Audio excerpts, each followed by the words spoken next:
আসসালামু আলাইকুম রহমতুল্লাহি বারকাতুহু। আমার বড় আদরের ছোট বড় ভাইয়েরা এবং আমার কলিজার টুকরা মা ও বোনেরা, আমি যেই জায়গাটার মধ্যে আছি আপনারা দেখতে পাচ্ছেন, এইটা পাটা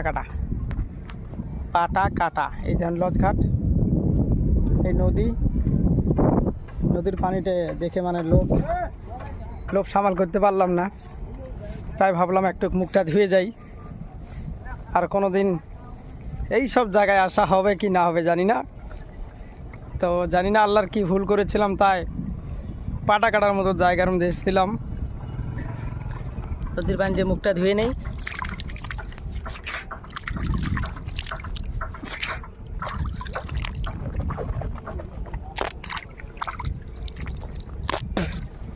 এই তো মুখ ধোয়া হয়ে গেল। ওই দেখতে পাচ্ছেন ওদিকে মেয়েরা পাটা ধুচ্ছে।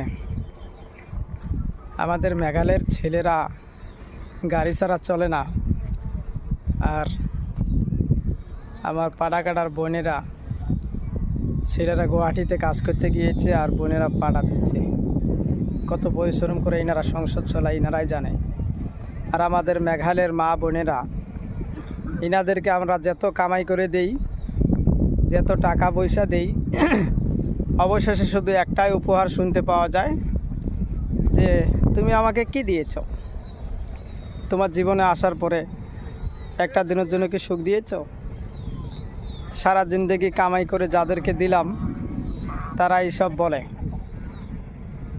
আমি ওই সব বোনদেরকে বলতে চাই, তোমরা এসে কি নদীর মধ্যে একদিন পাটা দিতে পারবে? আমাদেরকে বলো যে কি দিয়েছ।